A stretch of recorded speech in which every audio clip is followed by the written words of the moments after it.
Selamat siang anak-anak. Kita bertemu kembali dalam kegiatan ibadah kelas yang nanti akan Mister share video ini. Kalian ikuti di rumah ya. Ibadah kita pada hari ini liturginya adalah pertama doa pembukaan, kemudian pujian penyembahan, renungan firman Tuhan, nyanyian, lalu doa penutup. Sekarang marilah kita berdoa anak-anak. Puji dan syukur Tuhan kami panjatkan kehadirat-Mu kalau siang hari ini kami boleh bertemu dalam ibadah kelas Tuhan walaupun kegiatan ini masih berjalan secara online atau melalui video yang kami share Tuhan, biarlah semua bisa mengikutinya dengan baik, bisa memuliakan nama-Mu, memuji nama-Mu dan mendengarkan renungan yang akan ditayangkan di dalam video ini. Tuhanlah biarlah setiap firman yang kami dengar boleh hidup dalam hati kami, bertumbuh dan berkembang. Tuhan biarlah firman itu boleh menjadi suluh bagi kehidupan kami. Pimpin kami Tuhan dalam ibadah ini dari awal pertengahan hingga akhir. Di dalam nama Tuhan Yesus kami berdoa. Amin.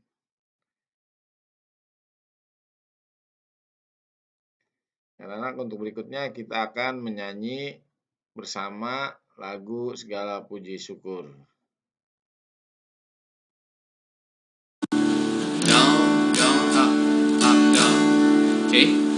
Segala puji syukur hanya bagi-Mu Tuhan, sebab Kau-lah yang layak dipuji.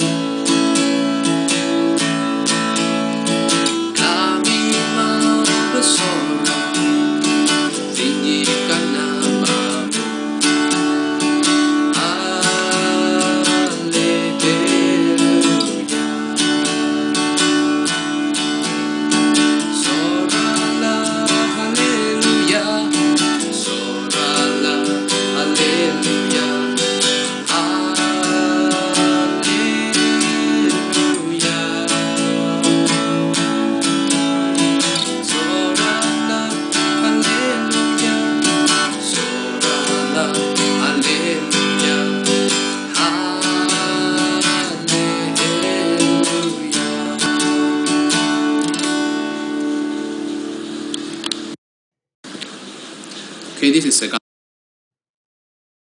Ya, untuk berikutnya kita akan mendengarkan renungan, pembacaan firman Tuhan dan renungannya. Tolong kalian dengarkan dan perhatikan baik-baik video ini.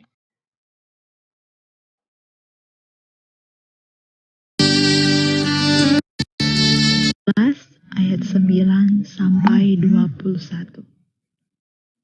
Roma 12 ayat 9 sampai 21. Dengan judul perikop, nasihat untuk hidup dalam kasih. Hendaklah kasih itu jangan pura-pura, jauhilah yang jahat dan lakukanlah yang baik. Hendaklah kamu saling mengasihi sebagai saudara dan saling mendahului dalam memberi hormat. Janganlah hendaknya kerajinanmu kendor, biarlah rohmu menyala-nyala dan layanilah Tuhan. Bersukacitalah dalam pengharapan, sabarlah dalam kesesakan dan bertekunlah dalam doa. Bantulah dalam kekurangan orang-orang kudus dan usahakanlah dirimu untuk selalu memberikan tumpangan. Berkatilah siapa yang menganiaya kamu, berkatilah dan jangan mengutuk. Bersukacitalah dengan orang yang bersukacita dan menangislah dengan orang yang menangis. Hendaklah kamu sehati sepikir dalam hidup bersama. Janganlah kamu memikir perkara-perkara yang tinggi, tetapi arahkanlah dirimu kepada perkara-perkara yang sederhana. Janganlah menganggap dirimu pandai. Janganlah membalas kejahatan dengan kejahatan. Lakukanlah apa yang baik bagi semua orang. Sedapat-dapatnya, kalau hal itu bergantung padamu, hiduplah dalam perdamaian dengan semua orang. Saudara-saudaraku yang terkasih, janganlah kamu sendiri menuntut pembalasan, tetapi berilah tempat kepada murka Allah. Sebab ada tertulis, pembalasan itu adalah hakku. Akulah yang akan menuntut pembalasan, firman Tuhan. Tetapi jika seterumu lapar, berilah dia makan. Jika ia haus, berilah dia minum. Dengan berbuat demikian, kamu menumpukan bara api di atas kepalanya. Janganlah kamu kalah terhadap kejahatan, tetapi kalahkanlah kejahatan dengan kebaikan.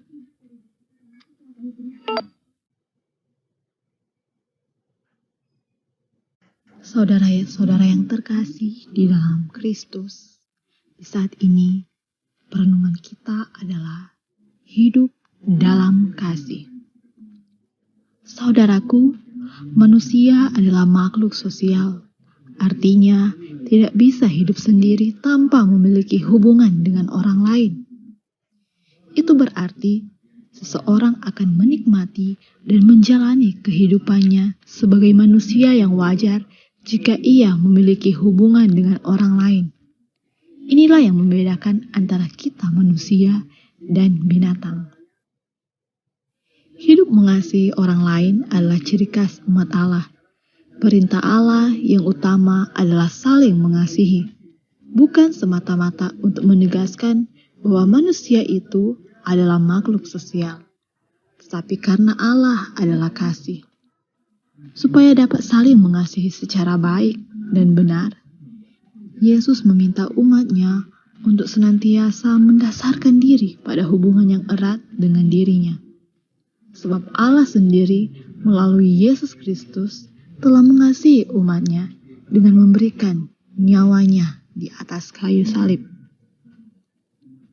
Saudaraku, dalam Efesus 1 ayat 7 berkata, sebab di dalam Dia dan oleh darahnya kita beroleh penembusan, yaitu pengampunan dosa menurut kekayaan kasih karunia-Nya.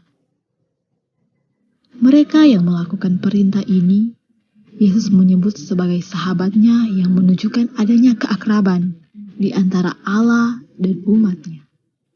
Dalam keadaan seperti ini, umat Tuhan akan lebih memahami apa kehendak Tuhan dalam kehidupan mereka. Saudaraku, semua orang Kristen dari anak-anak sampai orang tua dapat dengan mudah berbicara tentang kasih. Walaupun kenyataannya kehidupan Kristen kita seringkali bertentangan dengan kasih.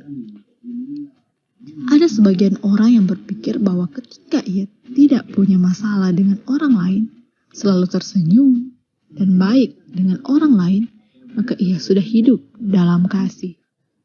Namun lewat bacaan hari ini, kita akan belajar tentang Paulus, tentang bagaimana cara seorang Kristen hidup dalam kasih. Saudara-saudaraku, ada beberapa hal yang mesti diperhatikan, yaitu jangan dengan pura-pura atau munafik. Kasih itu, janganlah kita berpura-pura atau munafik. Janganlah kita mengasihi. Saudaraku, marilah kita mendahului dalam memberi hormat, membantu orang-orang yang berkekurangan, dan memberi tumpangan. Bersukacita dengan orang-orang yang bersukacita, menangis dengan orang-orang yang menangis. Tidak membalas kejahatan saudara kita dengan kejahatan, tidak menganggap diri kita pandai dan hidup dalam perdamaian dengan semua orang. Dengan hidup saling mengasihi, umat Allah dapat menjalankan berbagai tugas panggilannya dengan baik dan menghasilkan buah bagi kemuliaan Allah dan kebahagiaan kehidupannya. Jemaat sebagai umat Allah mesti menempatkan hal saling mengasihi sebagai ciri khas kehidupan. Jikalau tidak, maka sebenarnya kita sedang merusak gereja jemaat itu sendiri.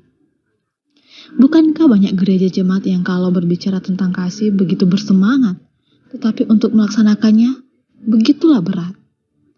Akibatnya, banyak yang kehilangan jati dirinya, bahkan tidak berbeda dengan organisasi-organisasi lain dalam masyarakat.